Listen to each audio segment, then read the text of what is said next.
Irmãos, hoje nós vamos tratar de uma mensagem clara. Jesus nos traz muito entendimento sobre esse tema, sobre o céu e o inferno, uma realidade incontestável que estão nas Escrituras. Pode passar para mim, nós queremos ler esse texto. E o texto que fala sobre este assunto tão sublime e importante está em Lucas 16, a partir do verso 19. Ora, havia um homem rico e vestia-se de púrpura e de linho finíssimo, e vivia todos os dias regalada e esplendidamente. Havia também um certo mendigo chamado Lázaro, que jazia cheio de chagas à porta daquele, e desejava alimentar-se com as migalhas que caíam da mesa do rico, e os próprios cães vinham lamber-lhe as chagas. E aconteceu que o mendigo morreu e foi levado pelos anjos para o seio de Abraão. E morreu também o rico e foi sepultado. E no inferno ergueu os olhos, estando em tormentos, e viu ao longe Abraão e Lázaro no seu seio. E clamando disse: Pai Abraão, tem misericórdia de mim, e manda a Lázaro que molhe na água a ponta do seu dedo e me refresque a língua, porque estou atormentado nesta chama.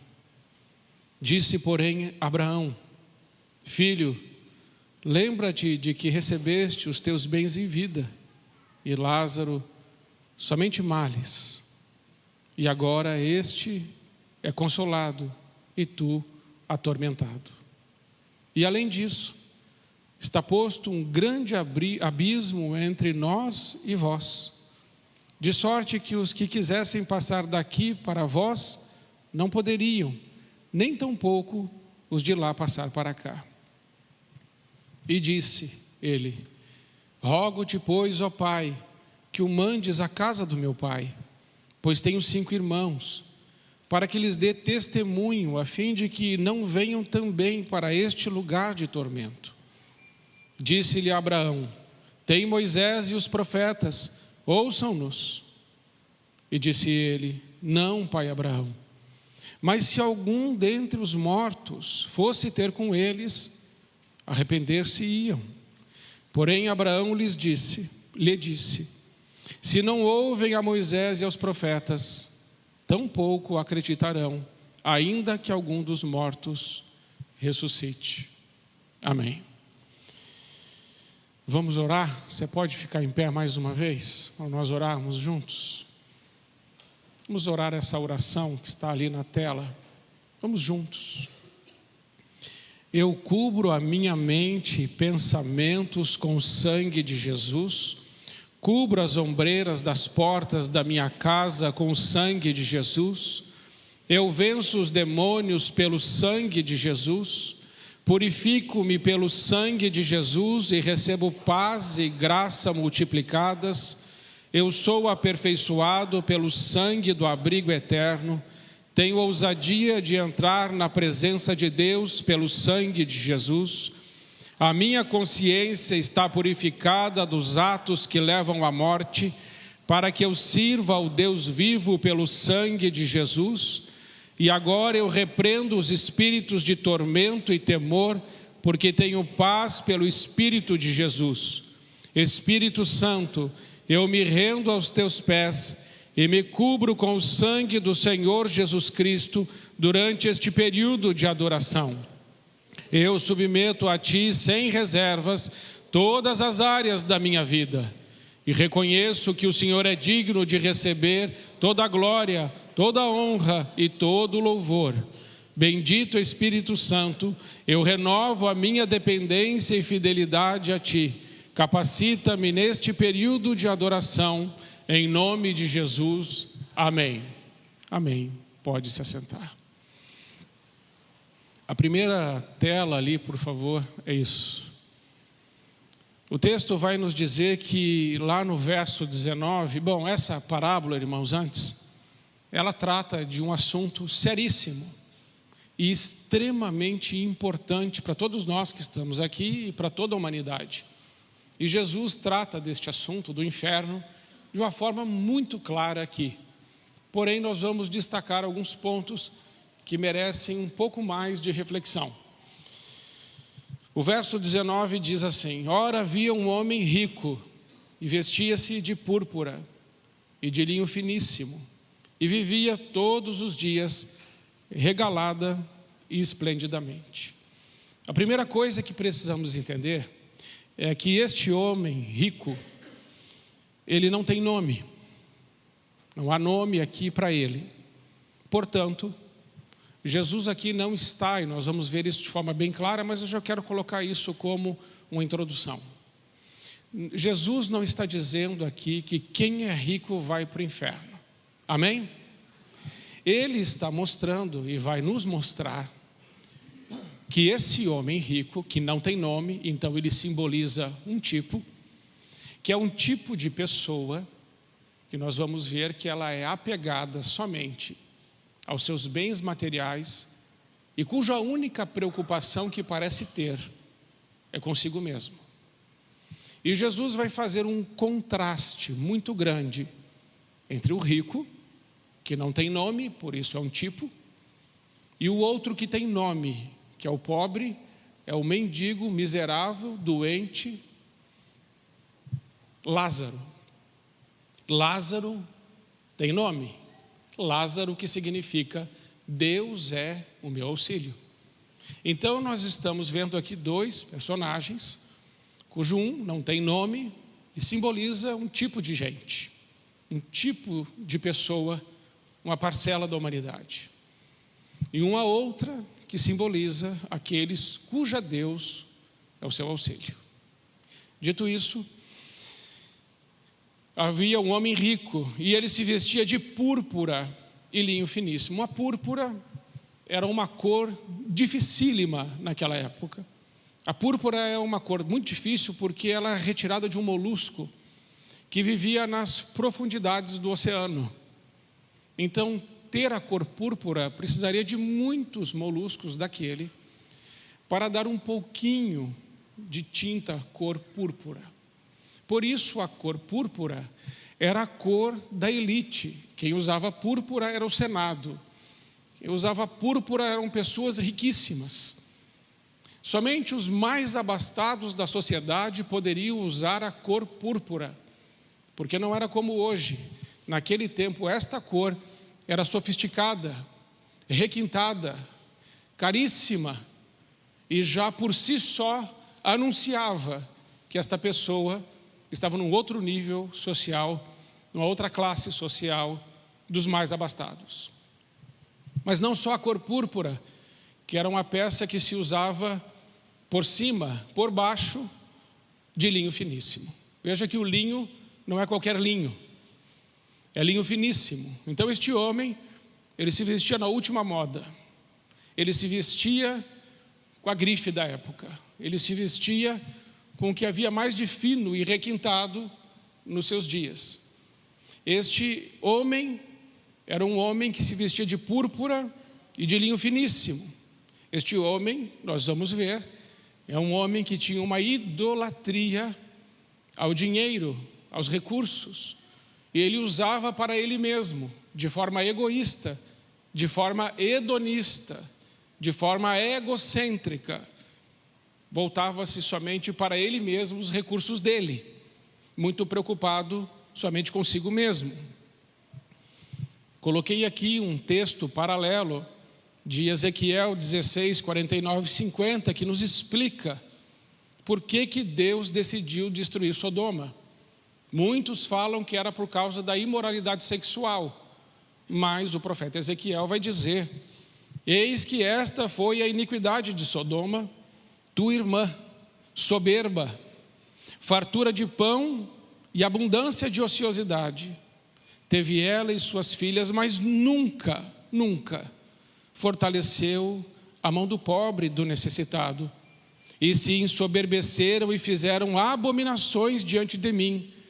Portanto, vendo isto, as tirei dali. Então, o pecado de Sodoma foi realmente fechar os olhos, ignorar a necessidade daquele que estava próximo. E nós sabemos, pode passar mais uma, que esse homem que era muito rico, fechou os olhos para Lázaro. Lázaro estava na sua porta, todos os dias. E Lázaro estava ali, querendo ganhar uma migalhinha de pão. Mas ele não recebia absolutamente nada. E esse pecado, aos olhos do Senhor, é gravíssimo. A indiferença com o próximo, a indiferença com o necessitado, esse egoísmo, este egocentrismo, esta egolatria, deixa Deus muito irado. E aconteceu que o mendigo morreu, e foi levado pelos anjos para o seio de Abraão, e morreu também o rico, e foi sepultado. Aqui aprendemos que a vida não é somente viver, e que a vida não acaba na morte. Algumas pessoas pensam que podem viver suas vidas como quiserem, que não darão conta dos seus atos, que não prestarão contas a Deus daquilo que estão fazendo, que não terão um encontro com o Senhor, que é o Criador do céu e da terra, que é o seu Criador. Eu e você precisamos arrazoar coisas bem simples, do tipo: não escolhi nascer, não escolhi sexo, não escolhi geografia, não escolhi família, não escolhi cor, não escolhi nada. Se eu não escolhi, quem escolheu? Foi Deus. Não escolhi a época da história que eu nasceria, Deus escolheu. Ele te criou com um propósito. Um dia você vai voltar para Ele. E eu e você precisaremos prestar contas. E Jesus então mostra que a morte chega para o pobre e a morte chega para o rico. E o rico morreu. Um grande cortejo, muitas flores, muitos elogios, esplendorosa sepultura. Todos poderiam dizer: descansou, que lindo enterro, eu queria ter uma vida como esse homem teve. Porque ele vivia de forma esplendorosa, ele tinha um banquete todo dia, um banquete fino.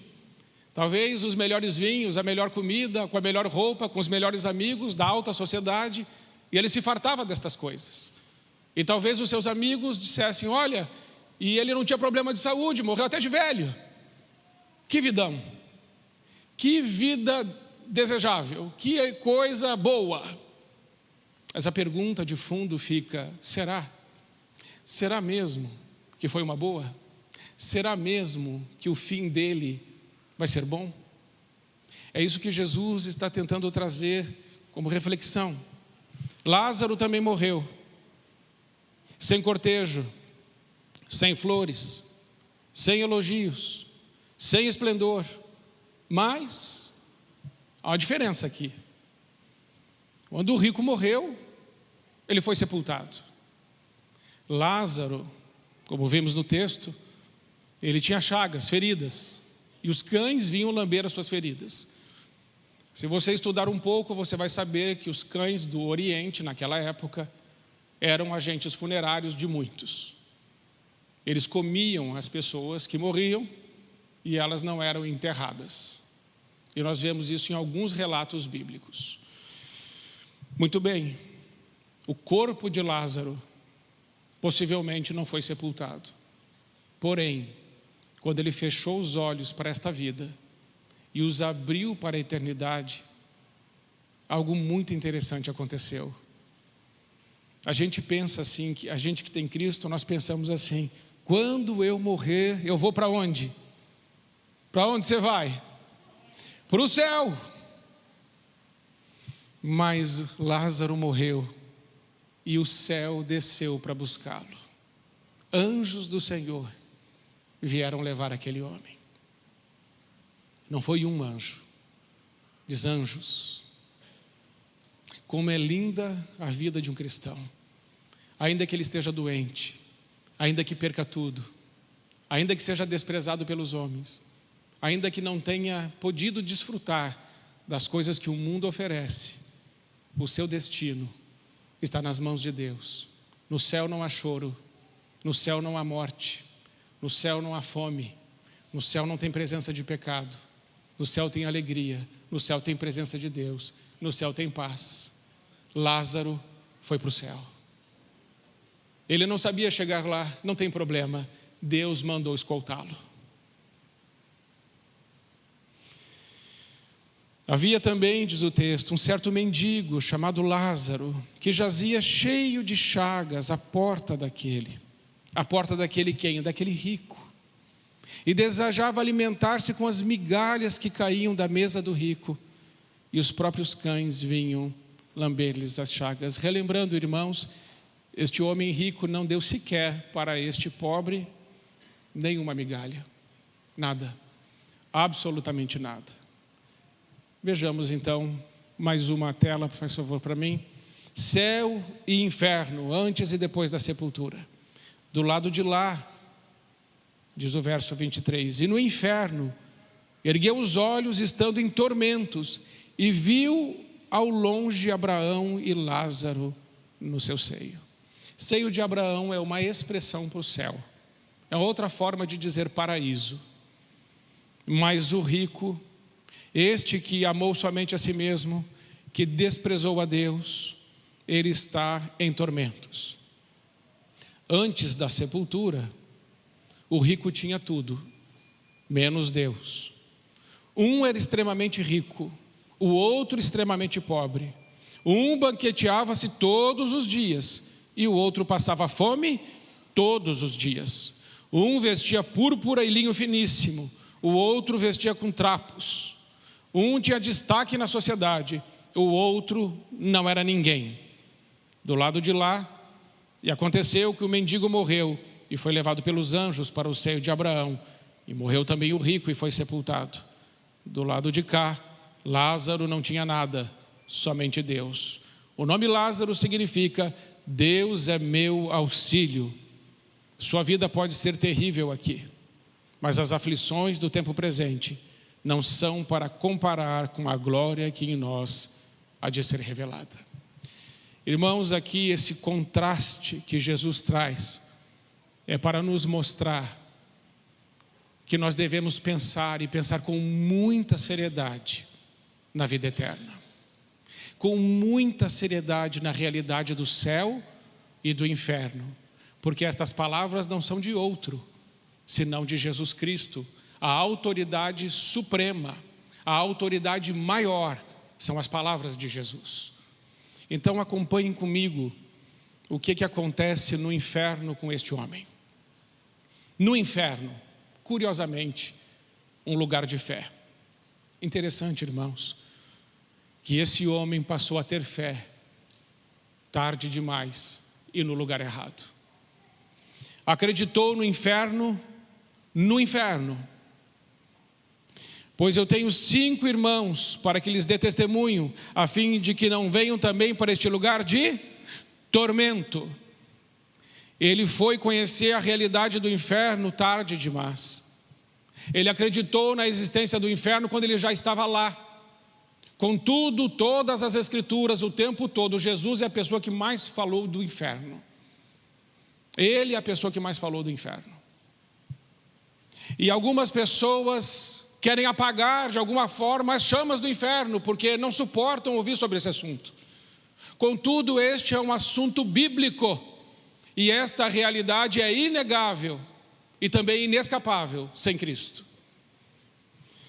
Por isso eu tenho 5 irmãos, disse ele, para que lhes dê testemunho, a fim de que não venham para este lugar de tormento. O inferno é um lugar de tormento. Segundo, acreditou em milagres no inferno. Disse-lhe Abraão, tem Moisés e os profetas, ouçam-nos. Ele disse, não, pai Abraão, mas se algum dentre os mortos fosse ter com eles, arrepender-se-iam. Agora ele está acreditando que os mortos ressuscitam. Agora ele está acreditando na palavra de Deus. Agora ele está acreditando em milagres. Mas agora é tarde. Agora não adianta mais você falar, não, que alguém ressuscite. E ele chama Abraão do que aqui? Pai Abraão. O que isso significa? O homem conhecia esta palavra. O homem conhecia A palavra de Deus. Márcia me chamou a atenção para isso hoje. Ela falou, reparou isso? Eu falei, é verdade. Este homem que está no inferno, ele chama Abraão de pai. O que isso quer dizer? Ele conhecia a palavra. Ele conhecia, ele possivelmente ia na sinagoga. Porque para chamar Abraão de pai, ele tinha intimidade. Então ele pode representar um tipo também de pessoas que vêm à igreja, chamam Deus de pai, mas não o obedecem. E todo aquele que chama a Deus de pai, mas não o obedece, chama a Deus do Senhor, mas não faz o que Ele manda, esses também estarão fora, estarão riscados do céu e não terão o seu nome escrito no livro da vida. Vir à igreja não é suficiente para ir para o céu, fazer as orações não é suficiente para ir para o céu, ser batizado não é suficiente para ir para o céu. Para ir para o céu você precisa confessar Jesus como seu único e suficiente Senhor e Salvador e obedecê-lo em tudo. Porque se você e eu não fizermos isso, não nos enganemos. O nosso destino não será outro senão o inferno, se não alinharmos a nossa vida com o Senhor Jesus Cristo, o Deus Todo-Poderoso, que há de vir para julgar os vivos e os mortos. Ele tem todo o poder e toda a autoridade. Ele disse, todo o poder e toda a autoridade me foi dada no céu e na terra. Por isso, irmãos, tenham cuidado, para vocês não serem simplesmente frequentadores de igreja, pessoas que aderiram à fé. Deus não quer pessoas aderindo à fé. A igreja não é um clube para que a gente possa aderir. A igreja é um corpo, e só se entra nesse corpo por meio do sangue do Filho de Deus. Então, irmãos, chamar Deus de Pai pode não significar salvação, a não ser que nós o obedeçamos e obedeçamos em tudo. Ele acreditou em missões no inferno. Não, pai Abraão, mas se algum dentre os mortos fosse ter com eles. Agora ele está preocupado com a família. Agora ele está preocupado com missões. Agora este homem está preocupado com as pessoas que não foram alcançadas. Porque agora ele está lá, Jesus está dizendo, ele está lá no lugar de tormento. E o lugar é tão ruim, o lugar é tão escasso de consolo, que a palavra de Deus vai dizer ali que ele disse para Abraão, molha pelo menos a ponta do teu dedo na água e coloca na minha língua, porque eu não estou suportando essa chama. E Abraão disse, não dá. Isso quer dizer, no inferno não tem nem o mínimo consolo ou alívio da dor. Agora esse homem está dizendo para Abraão, Abraão, eu acredito em missões. Eu acredito que alguém precisa levar a palavra. Eu entendo que alguém precisa fazer alguma coisa. Irmãos, quantas vezes nós, com nossas conversas fúteis, que não levam a lugar nenhum, com os nossos desejos hipócritas, com as nossas arrogâncias, desperdiçamos tempo precioso com pessoas que poderiam ter ouvido de nós o Evangelho, mas não ouviram, porque nós fomos tímidos, covardes, e não falamos o Evangelho e não pregamos a palavra, com medo de sermos criticados por essas pessoas, ou que elas nos rotulem de crentes fanáticos, ou crentes inconvenientes. Quantas vezes?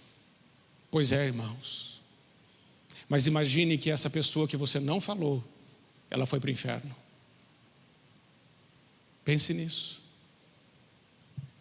Porque esse homem, se ele tivesse chance agora, ele voltaria. E ele pregaria a palavra todos os dias da sua vida. Mas é necessário que alguém precise ir para o inferno para acreditar no céu? É necessário que alguém tenha que ir para o inferno para entregar a sua vida a Deus? Mas aqui o Jesus ensina que quando está neste lugar, não há retorno. Acreditou na salvação no inferno. E disse ele, não, pai Abraão, mas se algum dentre os mortos for ter com eles, arrepender-se, iam. Agora ele acredita no arrependimento.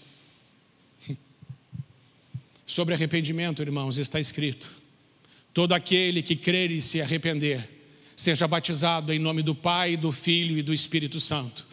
Porque Jesus disse, aquele que me confessar diante dos homens, eu o confessarei diante do meu Pai que está nos céus. Mas aquele que me negar diante dos homens, eu o negarei diante do meu Pai que está nos céus. O batismo não salva. O batismo é uma evidência da salvação. O batismo não purifica pecados. Quem purifica pecados é o sangue de Jesus. Então não adianta ser batizado achando que o batismo é um banho que vai purificar seus pecados. O batismo nunca fez isso e nunca irá fazer. O batismo é uma evidência da sua salvação e é uma confissão pública minha e sua, aonde nós dizemos para todos, para que todos possam vir: Ele, Jesus Cristo, é o meu único e suficiente Senhor e Salvador. Ele é meu Senhor, eu lhe devo obediência. Isso é batismo. Porque está escrito lá em Mateus capítulo 28, a partir do verso 19: Ide e fazei discípulos de todas as nações, ensinando todas as coisas que eu vos ensinei, que vocês aprenderam comigo, e vão e façam discípulos e batizem eles em nome do Pai, do Filho e do Espírito Santo. Se o batismo é precedido de arrependimento e fé, entendam uma coisa: o batismo de bebê não vale. Irmãos, eu tenho uma caminhada na igreja católica, eu ia ser padre. Eu fiz teologia, eu fiz filosofia, eu conheço os rituais, eu conheço as liturgias. O batismo de bebê não é bíblico. É uma ótima intenção do pai e da mãe. E eles fazem muito bem de querer dar a nós o melhor, que é Cristo. Eles fazem muito bem por quererem isso. Mas a aliança com Cristo é voluntária e não involuntária. Para Cristo eu não vou levado no colo, para Cristo eu vou andando com minhas pernas. Para Cristo ninguém o confessa por mim, eu mesmo o confesso. Porque Deus não tem netos, Deus tem filhos. Filho de cristão não está salvo, a não ser que confesse Cristo também. E Jesus ensina que esta confissão é precedida de arrependimento e de fé. Por isso, irmãos, se você ainda não foi batizado, procure ser. Alinhe a sua vida com a santa palavra de Deus. Porque quem disse essas coisas foi Jesus, não sou eu, não fique bravo comigo. É o ensino do Senhor. João 17:17, Jesus disse: Pai, santifica-os na verdade, a tua palavra é a verdade. Jesus disse: eu sou o caminho, a verdade e a vida. A verdade, irmãos, é muito mais que uma palavra. A verdade é uma pessoa, a verdade é Jesus. Ele falou: eu sou a verdade.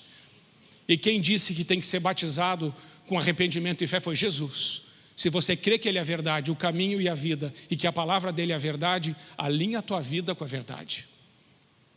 E para de dar desculpa para fazer aquilo que Jesus já te pediu há tanto tempo. Ele acreditou na oração no inferno e disse: rogo-te, ó Pai, rogo-te, pois, ó Pai, que mandes a casa de meu pai. Agora ele acredita na oração. Tarde demais. Acreditou na coisa certa na hora errada. E por falar em oração, irmãos, Mateus capítulo 6, a partir do verso 5. Jesus Cristo ensina: quando vocês forem orar, não façam como os pagãos, que usam de vãs repetições, achando que pelo muito falar serão ouvidos. Quando vocês forem orar, entra no teu quarto, fecha a tua porta e ora ao teu pai em secreto, e o teu pai que te vê em secreto, ele te recompensará. A oração não é de vãs repetições, ensinou Jesus. A oração é uma conversa e não uma reza. O rezar é repetir, orar é intimidade, é falar com o coração.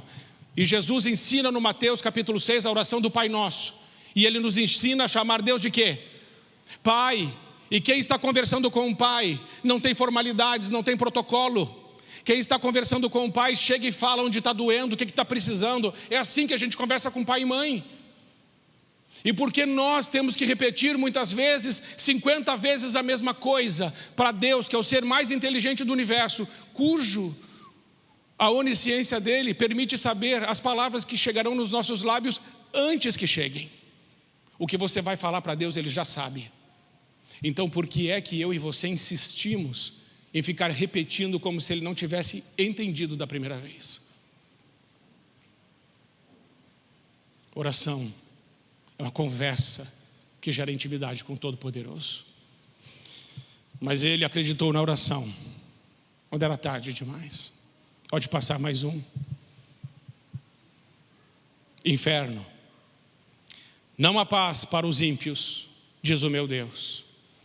E muitos dos que dormem no pó da terra ressuscitarão, uns para a vida eterna, outros para a vergonha e desprezo eterno. onde o seu bicho não morre e o fogo não se apaga, e lançá-los-ão na fornalha de fogo, ali haverá pranto e ranger de dentes.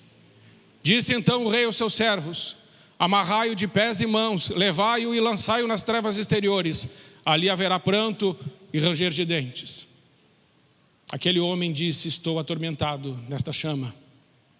Apocalipse diz: e a fumaça do seu tormento sobe para todo sempre, e não tem repouso, nem de dia e nem de noite.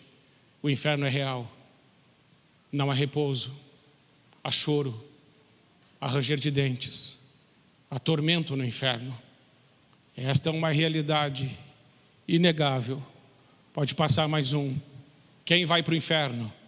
Não erreis, nem os devassos, nem os idólatras, nem os adúlteros, nem os efeminados, nem os sodomitas, nem os ladrões, nem os avarentos, nem os bêbados, nem os maldizentes, nem os roubadores herdarão o reino de Deus.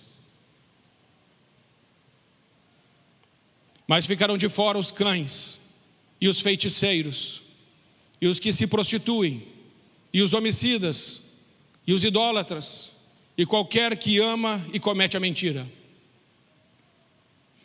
Mas quanto aos tímidos, aos incrédulos, e aos abomináveis, aos homicidas, aos que se prostituem, e aos feiticeiros, e aos idólatras, e a todos os mentirosos, a sua parte será no lago que arde com fogo e enxofre, o que é a segunda morte. Essas são as palavras do nosso Senhor sobre a realidade do inferno. Passe mais um para mim.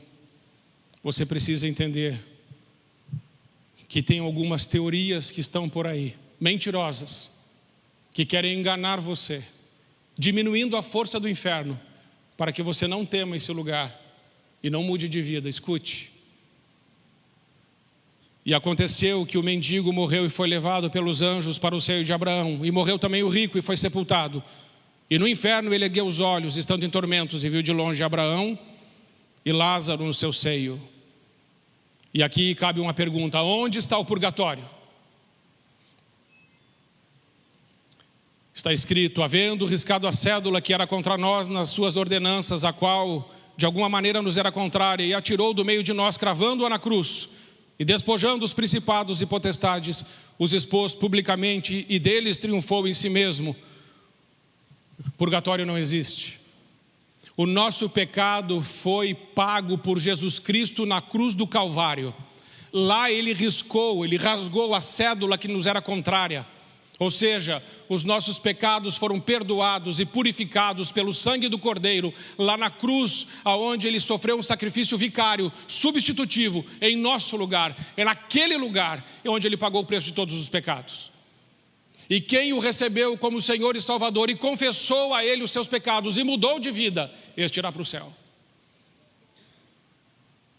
Não pense que você vai morrer e que a sua vida não foi tão boa assim, e que haverá lá um lugar para purgar os seus pecados. Não, não haverá. Isso é mentira. Porque se houvesse um lugar como este, a cruz de Cristo não teria sido suficiente para resolver o problema da humanidade. Mas a cruz de Cristo é mais do que suficiente. Portanto, o purgatório é uma doutrina herética, falsa. Não creia nela. Ela não é bíblica. E a Bíblia não sustenta esta doutrina. Onde está a reencarnação? Hebreus 9, 27. E como aos homens está ordenado morrerem uma vez, vindo depois disso o juízo.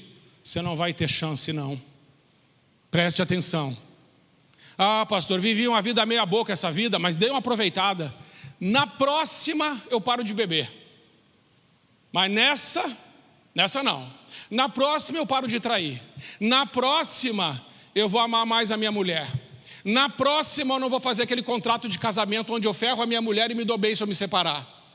Nessa eu vou fazer assim. Escute, não tem próxima. Você acha mesmo que você vai entrar no céu pelas suas obras? Quem te disse essa mentira? Quem foi que te ensinou que você pode reencarnar e entrar no céu pelas suas obras? Nenhum homem pode entrar no céu por suas próprias obras. Está escrito isso em Efésios capítulo 2, verso 8. Pela graça sois salvos por meio da fé. Isso não vem de vós. Isso é dom de Deus, não por obras, para que ninguém se glorie. Não é por obras, nunca será por obras. Porque se fosse por obras, por que Jesus teria morrido naquela cruz? Jesus morreu naquela cruz para nos salvar. Reencarnação não é uma doutrina bíblica. É um engano. É um sofisma. É uma falácia. É uma mentira. Não creia nisso. Porque você poderá descobrir como aquele homem, tarde demais, que creu em uma mentira. Onde estão os corpos do rico e do Lázaro? E o pó volte à terra como era, e o espírito volte a Deus que o deu. Quando você morrer, você voltará a Deus, ou para a salvação eterna, ou para o juízo eterno. Universalismo, pode passar, estou caminhando para o final. E aniquilacionismo. A falsa teoria do universalismo diz: no final Deus haverá de salvar todas as pessoas, porque Deus é amor. O inferno será uma metáfora. O que está implícito no universalismo essa é a principal razão, porque os cristãos devem fugir dessa heresia, é que ela anula o sacrifício de Cristo na cruz. Nesse caso está implícita a doutrina herética de que todo homem merece salvação e que ninguém merece o inferno. Irmãos, isso não é verdade. Eu sei que seria bom poder acreditar nisso, que não importa o que você viva, você tem o céu garantido, porque Deus é amor. É justamente porque Ele é amor que Ele é justo. E Ele não permitirá que aqueles que não creem no seu nome entrem. Eu sei, irmãos, que esta mensagem não é muito palatável, mas preste atenção nela. Ela poderá salvar a sua vida na eternidade. Porque Deus amou o mundo de tal maneira que deu o seu Filho unigênito para todo aquele que nele crer não pereça, mas tenha vida eterna. Aquele que nele crer. Esse crer não é só dizer eu acredito nisso do Senhor. Não, não é só isso. Esse crer significa se envolver, e se envolver com Ele até a morte. É se aliançar com Ele, é estar com Ele, é dizer para mim o viver é Cristo e o morrer é lucro. É dizer estou crucificado com Cristo, logo não sou eu quem vivo, Cristo vive em mim. E a vida que presente vivo na carne, vivo na fé no Filho de Deus, que me amou e que se entregou por mim. É isso que significa crer nele. Não é simplesmente abrir a boca e dizer assim,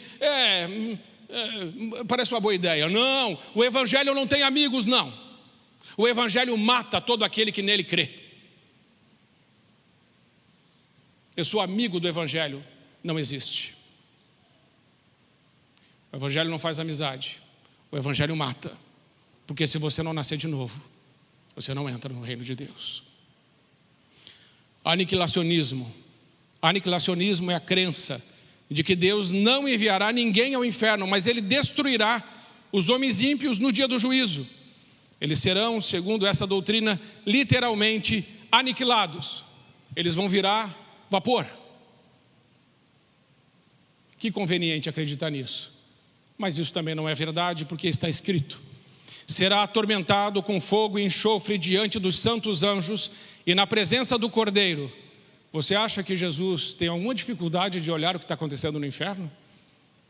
Ou que Ele vai virar o rosto para não ver o que lá está acontecendo?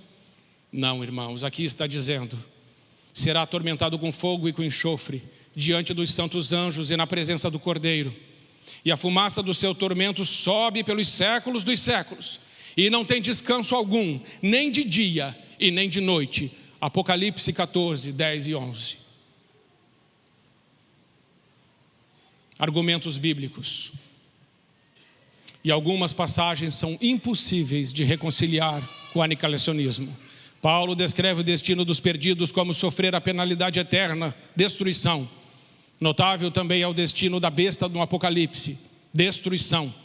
É profetizada para ele em 17, 8 e 11 de Apocalipse. A besta, junto com o falso profeta, é lançada no lago de fogo que arde com enxofre.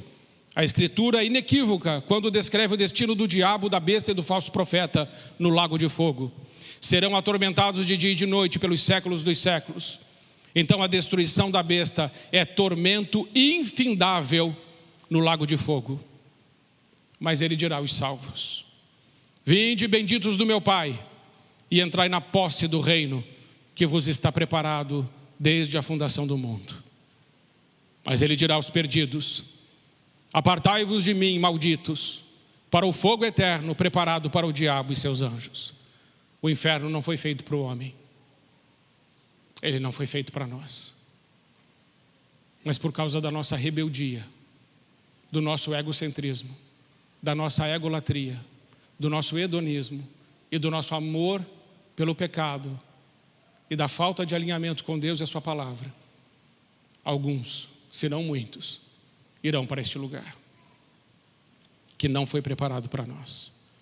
Pode passar mais um. O diabo, o sedutor deles, foi lançado para dentro do lago de fogo e enxofre, onde já se encontra não só a besta, como também o falso profeta, e serão atormentados de dia e de noite pelos séculos dos séculos.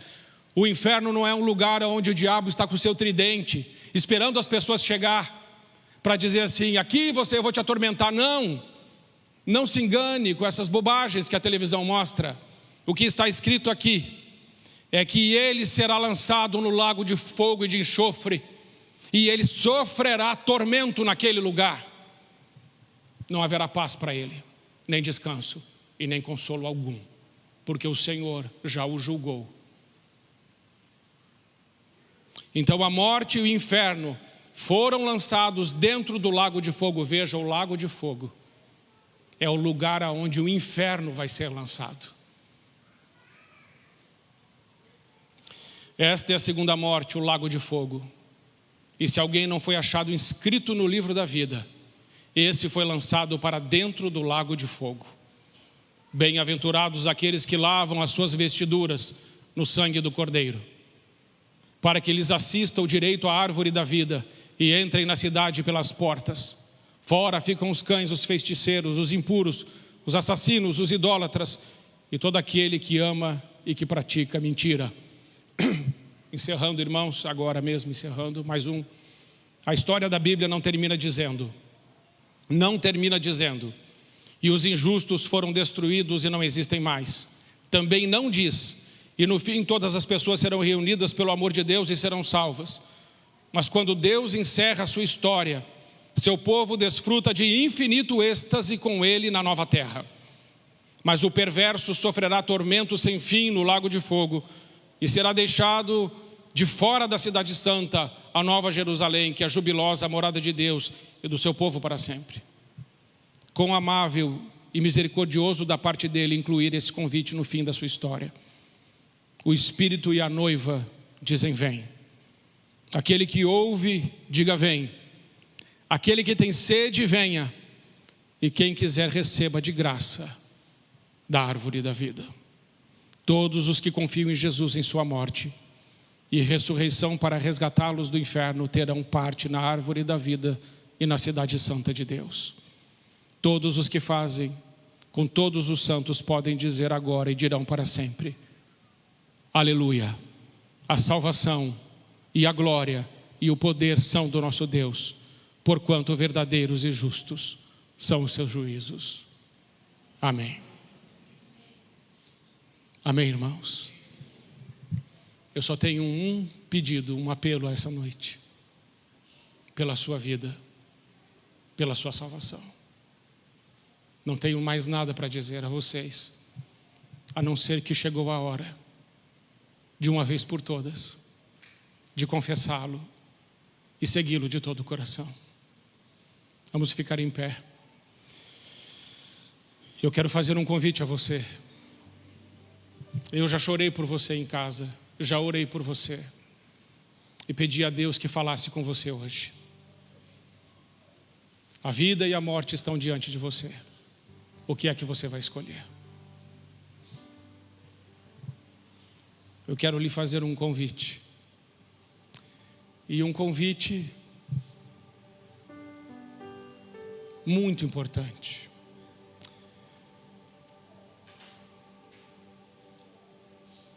Que você perguntasse para Deus: Senhor, eu estou realmente salvo? Será que eu preciso falar contigo? Mudar a minha vida? Não só ir ali na frente e confessá-lo, mas dizer: Senhor, sim, eu quero mudar a minha vida, porque eu entendi a importância disso. Eu quero viver uma vida para o Senhor, não para mim mesmo. Eu sei dessa realidade do inferno, mas eu sei que existe o céu. Mas o céu é para os filhos, só para os filhos. E todos aqueles que o receberam, deu-lhes o poder de serem chamados filhos de Deus.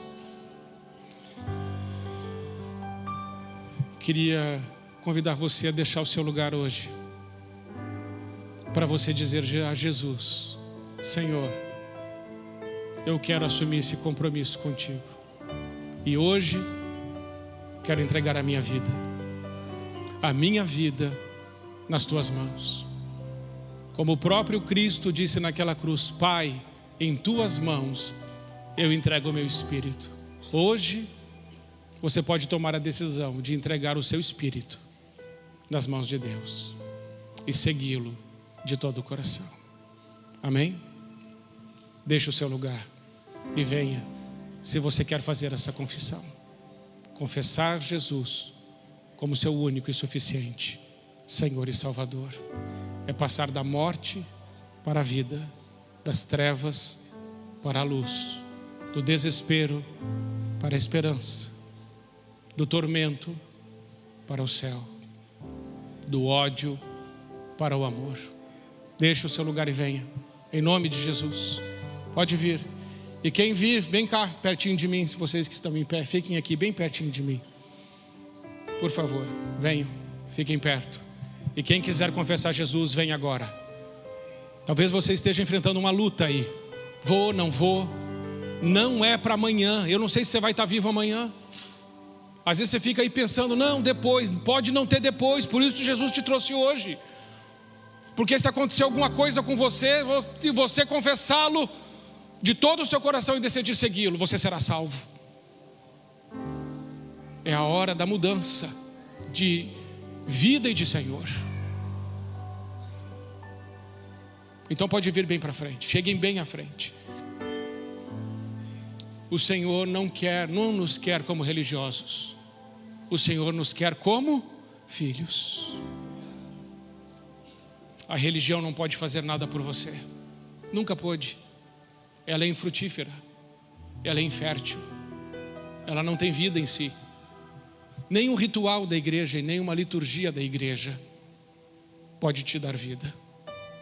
Mas todo o ritual e liturgia da igreja que tem Cristo como centro, então ela tem sentido e significado. E eu louvo a Deus pela sua vida. E porque você hoje está fazendo esta confissão. E o meu coração está em paz. Porque se vocês morrerem, vocês vão para o céu. E quando morrerem, e morrerão, e eu também, nós seremos escoltados. Eu creio, eu pedi isso para Jesus hoje. Falei: Senhor, quando eu morrer, envia os teus anjos como o Senhor enviou para Lázaro. E manda a tua escolta do céu me levar para a tua casa. Porque esse não é o final. Um dia estaremos com Ele. Senhor Jesus, muito obrigado, Pai, pela tua palavra. E obrigado por esta igreja que ouviu a tua palavra e respondeu a tua palavra. Eu sou só o mensageiro e também ouvi a tua palavra, e a minha resposta para o Senhor também é: sim, Senhor, tu és o meu Senhor e o meu Salvador, e sem ti eu estou perdido. Mas se o Senhor me receber, então a minha alegria será completa. Obrigado, Pai, porque naquele dia, lá em 2005, o Senhor me tirou das trevas e da escuridão e do tormento eterno, e a tua destra me puxou para o céu. Louvado seja o teu grande nome. Fique comigo, fique conosco e nos faça mais do que vencedores em ti, em nome de Jesus, amém. Vocês que estão aqui na frente, amados irmãos e irmãs, saibam de uma coisa: no céu hoje tem festa. Sabe por quê? A palavra de Deus diz que quando um pecador se converte, já tem festa no céu. Então agora está tendo uma super festa no céu. Uma super festa.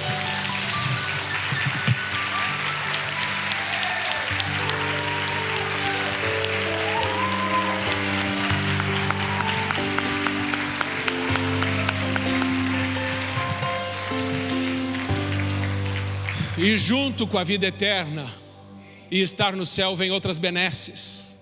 Por exemplo, aquele que aceita Cristo, imediatamente, não no batismo, mas imediatamente, agora, o Espírito Santo habita dentro. Você é a casa de Deus, você é santuário de Deus, você é a morada do Altíssimo.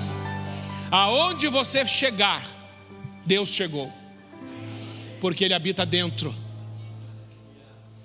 E tem mais, o Senhor disse: eis que vos dou a autoridade para que vocês pisem serpentes e escorpiões, e todo o poder do inimigo, sem que nada vos cause dano algum. Contra crente, cristão, não vale nenhum tipo de encantamento, nenhum trabalho de feitiçaria, nenhuma ação do diabo. É impossível que o diabo derrote alguém que tem o Espírito Santo. É impossível. Impossível. Não quer dizer que a gente não tem luta, só que essa luta já está ganha. Cristo não nos prometeu que viveríamos numa bolha espiritual, numa estufa espiritual, blindados. Mas Ele disse: eis que estarei convosco todos os dias, até o final.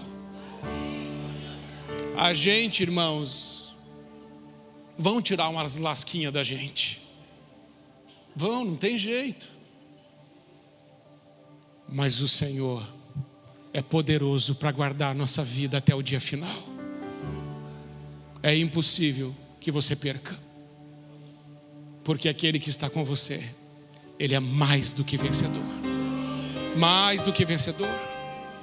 Então hoje você precisa sair daqui com esta convicção que você pertence ao Senhor Jesus Cristo, que você é dele e Ele te comprou com o sangue dele, com a convicção que o maligno não pode te tocar, e com a certeza que o plano eterno de Deus na sua vida há de se cumprir total e plenamente, e você vai cumprir o propósito para o qual Deus te criou.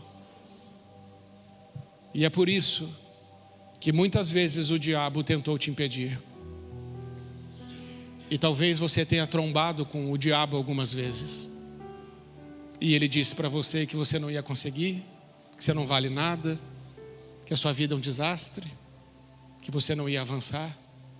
Ele mentiu para você. Mas agora a verdade chegou, e a verdade é Cristo. E Ele tem para te dizer outras coisas: que você é amado e amada, que você é querido e querida, que você é aceito, que você é parte do corpo dEle, que Ele nunca, jamais vai te deixar na mão. Mas você é filho, é filha, e Ele tem ciúmes de você. Se alguém tentar fazer alguma coisa contra você, vai ter que primeiro passar por Ele. Mas eu não conheço ninguém que chegue perto do poder, da majestade, da glória, da honra e da força do nosso Deus. Ele está assentado num alto e sublime trono. Ele é onipotente. Ele esmaga Satanás e o destrói com o sopro das suas narinas. Não há uma guerra neste sentido. quão poderoso é o nosso Pai e quão maravilhoso e bondoso Ele é. Hoje, quando você dormir, mais do que todas as outras vezes, Deus dará a você o sono dos justos. E sabe o que vai acontecer? Você vai acordar amanhã cheio de uma alegria que vem do céu. E essa alegria não pode ser roubada de você, porque ela vem do céu para a terra. Ela não é da terra, ela é do céu, lá de onde é a sua casa de verdade. Sua morada é celestial. Você é co-herdeiro de Jesus, concidadãos dos santos e família de Deus. Você acha realmente que é pobre? É. Você é co-herdeiro de Cristo. O que Cristo tem? Tudo. Só que isso é para lá. Aqui sejamos humildes, mansos, perdoadores, compassivos, misericordiosos, obedientes e submissos à vontade do nosso Senhor. Amém, irmãos? Põe a mão no seu coração. Pai, muito obrigado, porque o Senhor nos alcançou a todos nós. E todos nós que estamos aqui hoje lembramos o dia. Para alguns é hoje, para outros foi como eu em 2005, para outros foi em 1970, para outros em outras datas. Não importa quando foi esse encontro, o que importa é que ele aconteceu e ele é inesquecível. Obrigado, Senhor Jesus, pelo dia que o Senhor nos encontrou e com a tua poderosa mão o Senhor nos resgatou. O teu chamado é irresistível, a tua graça é suprema, o teu poder é ilimitado, o teu amor não conhece fronteiras. Como é bom servi-lo, como é bom amá-lo, como é bom adorá-lo, como será bom estar contigo pelos séculos dos séculos, te conhecendo mais e aprendendo mais contigo a ser parecido com Jesus Cristo, o nosso Senhor. Recebe toda a nossa gratidão, a nossa oração, em nome de Jesus, amém.